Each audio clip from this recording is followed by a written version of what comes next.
The London system is something you'll encounter countless times when playing as black.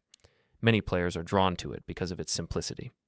White can set up the same structure almost regardless of what black does. They build a solid pyramid of pawns in the center, creating a strong defensive shield that secures their position. This makes it quite challenging for black to find any active counterplay.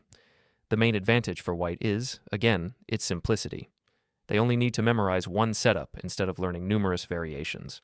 Moreover, since many players use the London system repeatedly, they often have more experience and confidence in the typical middle game positions that arise from it, giving them a practical edge over opponents less familiar with the system. In today's video, I'm going to show you some fascinating attacking patterns and plans for white in the London system. First of all, if you are playing this position as black, and you will encounter it often, you'll learn what positions and ideas to avoid, as well as the typical attacking plans your opponent might use against you. Secondly, after watching this video, you might even consider playing the London system yourself as white, since you'll see it's not just a solid or boring opening, but one that contains many dynamic attacking possibilities. The game begins with white advancing the queen's pawn to d4. As black responds with pawn to d5, or another move, white typically develops the dark squared bishop to f4, placing it outside the pawn chain. This way, after white plays pawn to e3 on the following move, the bishop is not blocked by its own pawns, but instead sits on an active diagonal, controlling key central squares. Black usually continues with a developing move, and then white plays knight to f3, reinforcing the center and preparing to castle. At this point, black often responds with bishop to d6, aiming to challenge white's dark squared bishop and contest control of the center. We'll also discuss other possible approaches, but let's begin with the most common one. Black usually tries to neutralize white's dark squared bishop by offering an exchange. In most cases, players either trade on d6 or retreat the bishop to g3 to keep it safe. However, there's another more dynamic option, playing knight to a5. By advancing the knight to a5, white maintains the tension and immediately exerts pressure on black's position. This knight becomes a dominant piece in the center, restricting black's activity and creating potential tactical opportunities later in the game. If black now plays pawn to c5, which is a typical move in many Queen's Gambit structures, it surprisingly turns out to be inaccurate in this setup. Instead of responding with the usual pawn to c3, as most London system players do, white can exploit the weakened diagonal by playing bishop to b5. Since black's pawn can no longer move to c6 to block the check, white gains a strong initiative and exposes the black king's position. This tactic actually becomes a serious problem for black. In most cases, black responds with bishop to d7, but that move is already a critical blunder. Even before this, black's position was uncomfortable due to the pressure against their king, but now it collapses completely. After bishop takes on d7, white simply captures it. The issue for black is that they cannot recapture, because doing so would leave their bishop on d6 undefended and hanging. If knight takes on d7, white takes bishop on d6 ends up a full piece ahead, having 3 minor pieces versus black's 2, which is clearly a winning advantage for white. If we look at alternatives, suppose black decides to capture white's bishop instead of taking the knight. In that case, white gains access to several devastating discovered checks. One striking example is knight takes on f6, which delivers both a discovered check and a double check. Black is forced to move the king, and after that, white can simply capture the bishop on f4. Additionally, white can later pick up the pawn on b7, ending up not only a piece ahead, but also a pawn up, leaving black's position completely shattered.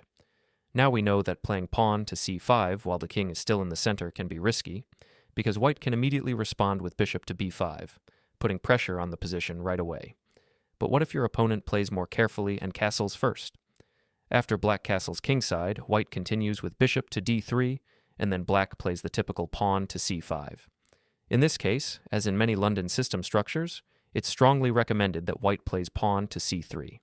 Without this move, black could advance with pawn to c4, pushing white's bishop away and gaining space. Playing pawn to c3 not only prevents that, but also reinforces white's central control, maintaining a solid pawn structure. If black later pushes pawn to c4, it's not a problem at all. White simply retreats the bishop to c2, keeping it on a powerful diagonal that's aimed toward the king side, ready to support future attacks. Now, suppose black develops the knight to d7, another very common idea in Queen's Gambit type setups. The issue with placing the knight on c6 is that it can come under pressure. White can threaten to double black's pawns, and black also loses flexibility, since they can no longer play pawn to b6 to develop their light-squared bishop without leaving the knight undefended. For that reason, black often prefers to develop the knight to d7, which looks perfectly logical and is considered a standard, solid move in this structure. There's another tactical idea that white should definitely know: the powerful move knight takes on f7. As mentioned earlier, placing the knight on e5 opens up several tactical possibilities, and this is one of the most striking examples. When white captures on f7, it creates a discovered attack, hitting the queen and also attacking the bishop on d6. After black captures the knight, white simply takes the bishop on d6, winning a pawn and obtaining a clearly superior position. The bishop on d6 becomes a dominant piece, controlling key central and kingside squares, effectively giving white a winning advantage. Now, let's look at how white can continue attacking if black chooses a different setup. When black develops the knight to f6, there's an important subtlety. White should often play pawn to e3 before developing the knight to f3. This may seem like a small detail, but it makes a real difference. If white plays knight to f3 too early, black can respond with bishop to g4, pinning the knight to the queen and slightly disturbing white's setup. That's why it's usually better for white to play pawn to e3 first, keeping the knight on g1 for the moment. In these positions, black rarely plays bishop to g4, since there's no knight on f3 to pin, allowing white to develop smoothly and maintain a solid structure. Because there's no knight on f3, the pin with bishop to g4 doesn't make sense, so it's a small but valuable nuance to remember. Therefore, it's best to start with pawn to e3. Once your opponent plays pawn to e6, unlocking their light-squared bishop, you're then free to develop your knight to f3 safely. At that point, bishop to g4 is no longer possible because the pawn on e6 blocks the diagonal, meaning white's knight can now develop without any risk of being pinned.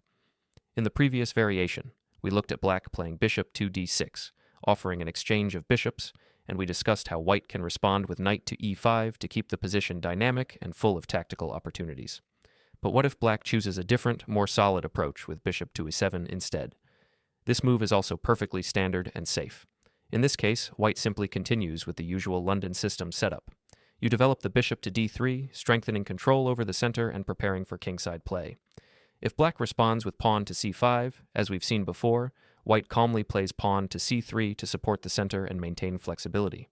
After black castles kingside, white develops the knight to d2, completing development on the queenside and connecting the rooks.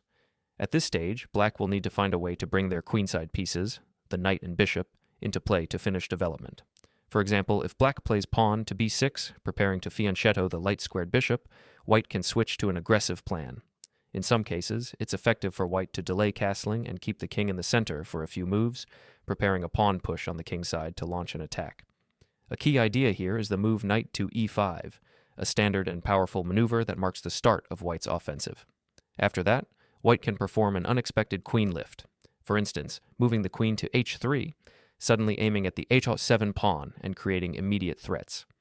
If black has a knight on f6, white may consider trading it off, after which queen takes on h7 would lead directly to checkmate. To defend, black might play pawn to h6, but that weakens their kingside even more. In many positions, white can even sacrifice the bishop on h6, tearing open the black king's defenses. Combined with pressure from the queen and knight, this attack often becomes overwhelming and can quickly lead to checkmate. Thanks for watching.